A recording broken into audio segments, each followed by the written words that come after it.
Hey everybody, this is Greg Rethner on the Contact Center KPI podcast, and today we have Ali Joseph with us. Ali has been in the contact center industry for 15 years, and she's the founder of Savvy Service Pro. We're going to be diving into a framework that she's built and kind of developed over the years called the 7 Steps to Performance Management Framework. We're going to be picking 2 of her favorite steps of those 7 to dive into. But before we do that, Ali, please take a moment to introduce yourself. Hi, everyone. Again, my name is Ali Joseph. I have been in this wonderful and crazy world of contact center work for over 15 years, working with various different, some of your favorite startups. I am taking a different approach. I'm going more in towards the learning and development part of contact center work and setting that industry standard with my company, Savvy Service Pro. I actually just started it last year in March of 2024. And Nice. so I've been looking forward to introducing it to everyone. And it's been some great responses thus far. So very excited to share my business and as well as share my framework today with you all. I appreciate you today, Greg and Claire. So we're going to dive into 2 steps of those. We're going to do prioritize metrics and we're going to focus on development. Those are kind of the 2 of the 7. If anybody wants to know the other 5, they're going to have to reach out to you to get in touch with you for those. But why, let's kind of answer the question first, kind of like, why did this 7 steps thing become a thing? Like, why did you feel the need to go and like build this framework? So I started out in the contact center world as an agent. And so I grew from agent all the way to senior leadership. And the one thing that I found that was a constant gap as I moved up in the ranks was the performance piece management. So when went from a team leader to an actual manager, there really was not a playbook. It was just kind of like, hey, you'll get it, follow the previous manager, have network with a couple people. But I always found that there wasn't a structured way to balance the data and the metrics along with performance management and people leading and professional development. And so just with over 15 years of doing this, and of course doing research to see how can we bring this as an industry standard, I came up with the Perform framework, and something that I wanted to bring and is introducing into the actual market, something that we can have a standard of that not only helps leaders with just balancing the KPIs and talk about the data, but actually the investment of their people and understanding that, hey, they're giving all this work, they're giving all this autonomy to the work in these support teams. What's in it for them? And so I did that with that framework in mind in creating the Perform framework. I think what adds a lot of credibility to this is you've been front lines from an agent. You've kind of grown through the ranks, kind of within the contact center, right? So many folks come in as like a manager, director level, and they've never been on the front lines. And so I feel like they're always missing that little bit of information as to like, how does this translate up and down the organization? So I think that's really important to understand, is that you're looking at this from every different role or kind of within the hierarchy of a contact center. Um, Absolutely. so let's dive into prioritize metrics. Okay, our first of the 2. I feel like this is common sense because if you can't measure it, you can't, improve it.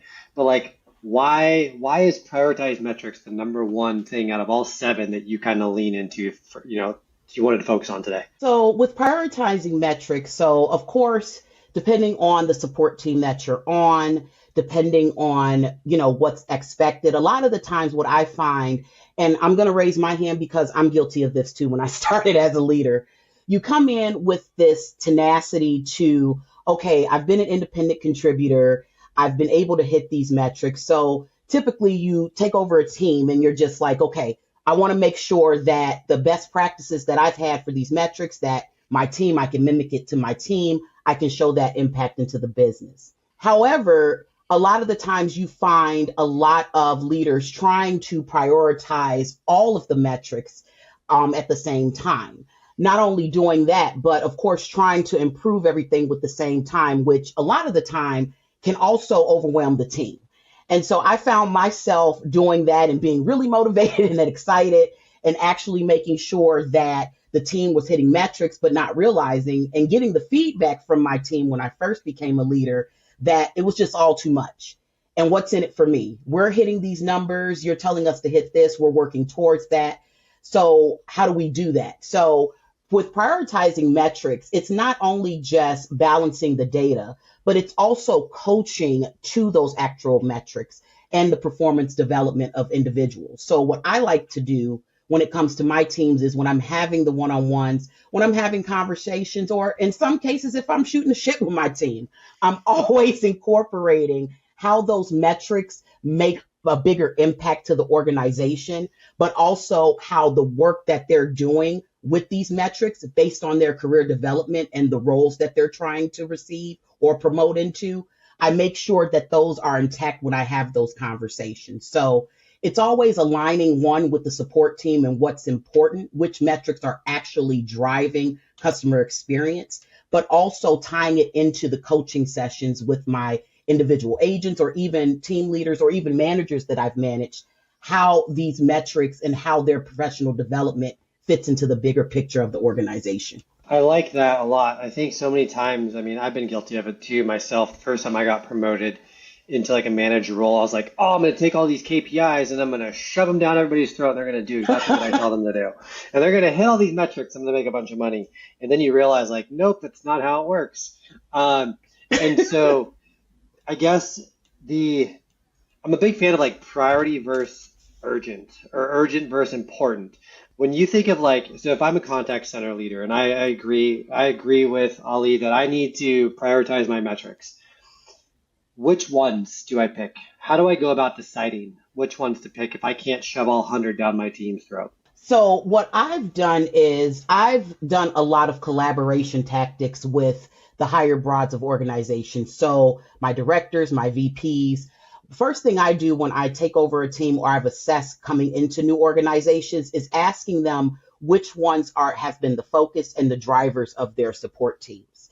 And so typically you hear your CSATs, your average handle time. Those are like the biggest ones when it comes to the customer experience. Oh, our customers are saying that we're handling inquiries or we're responding to tickets. It's taking too long. Or there's a CSAT that comes in that says, hey, we didn't we didn't give a specific driver or assistance to a customer. And so what I like to do is I like to collaborate with the teams that I'm working with, and of course, executive leadership to understand what's actually been driving those measures, what's really been driving those actual support metrics and been showing true impact to the organization.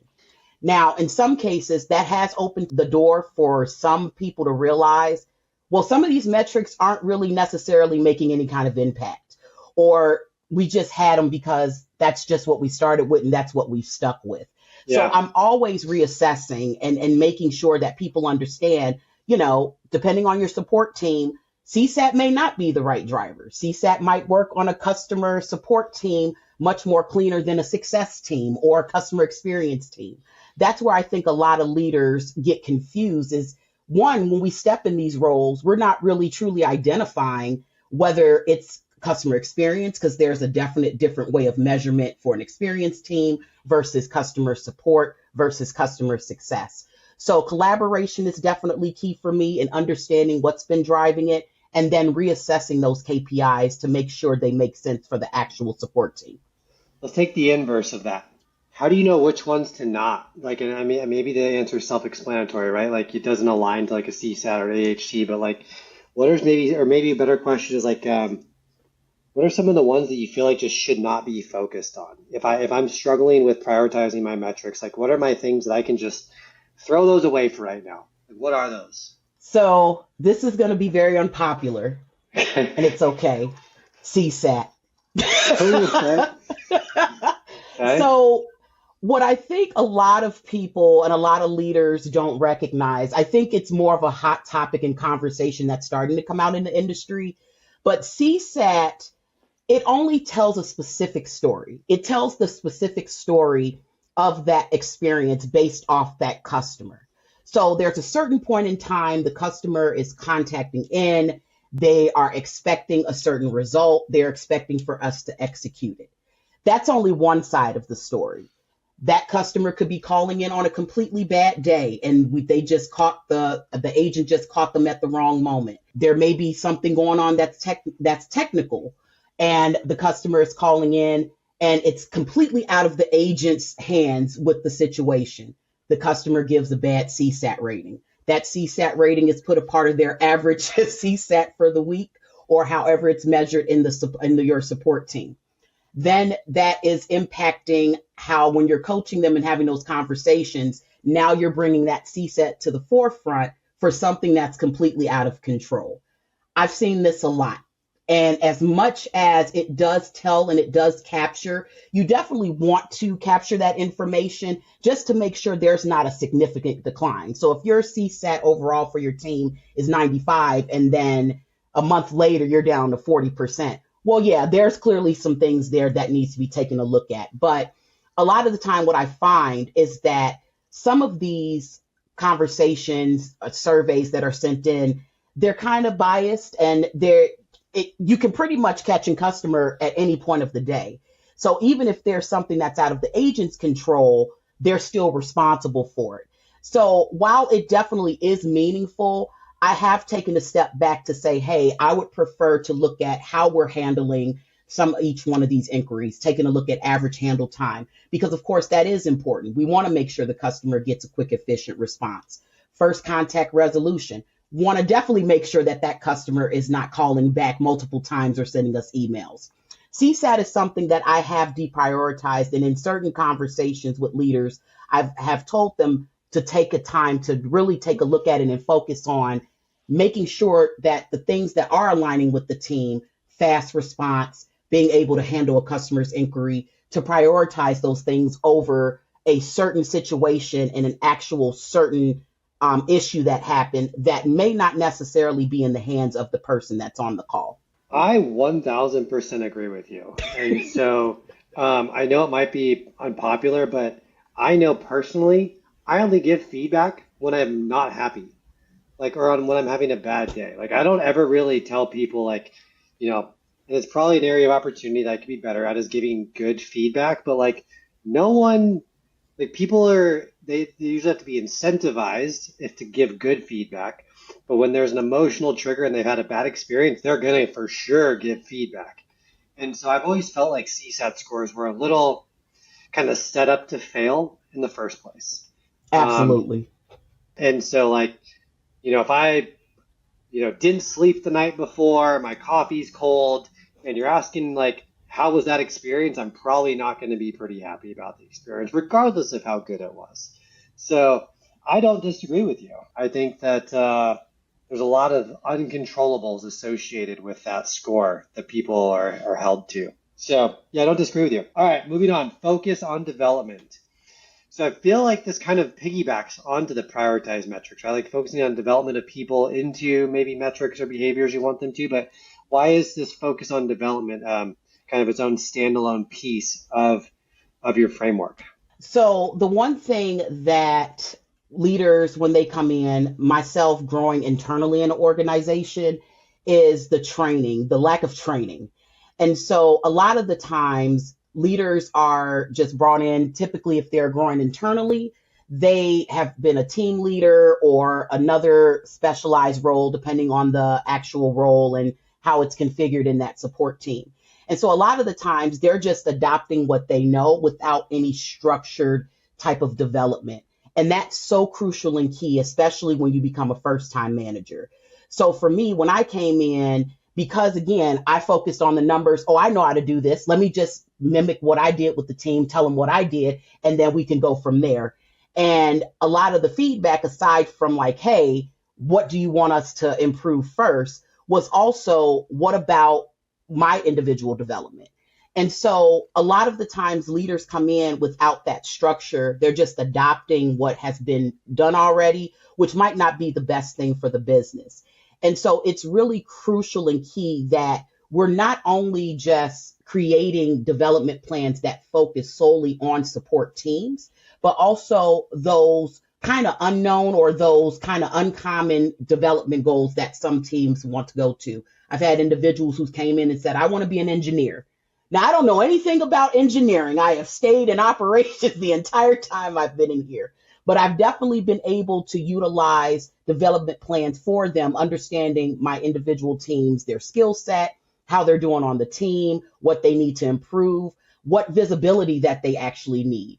That's kind of where the sponsorship versus mentorship mentality comes in as a leader. And so I like to not only focus on how I can mentor them, that's just me sharing what's worked for me, but it's also being their sponsor and getting them in front of the people that's going to help them make the impact and drive them to where they need to go. So having that structure and working towards that, utilizing SMART goals, but also being realistic about what skill sets are needed today in the contact center world is key and crucial. So the more we're focused on that, the more we focus on giving that structure, the better outcomes you'll see of leaders internally growing and seeing that increase in operational knowledge and also with people leading skills. So I've never heard sponsorship versus mentor before.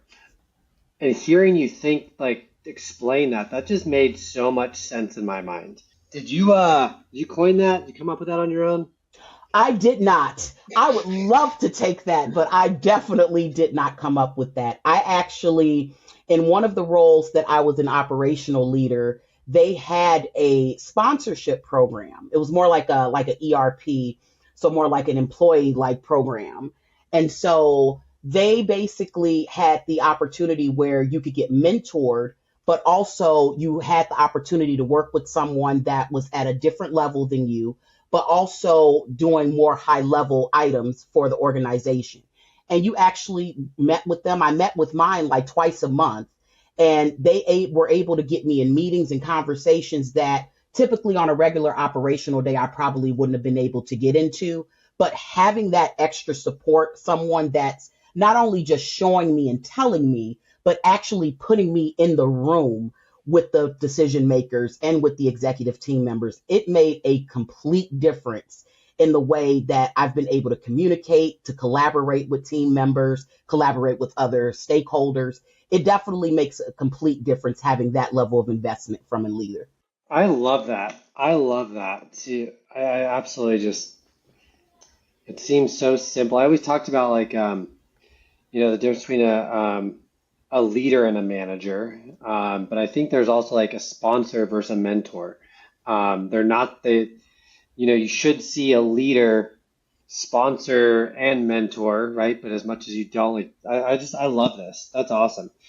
So putting this all together then, Ali, like focusing on development, taking the idea of sponsoring them, getting them in front of the opportunities based upon your knowledge of who they are, what they're interested in, and then working towards like metrics.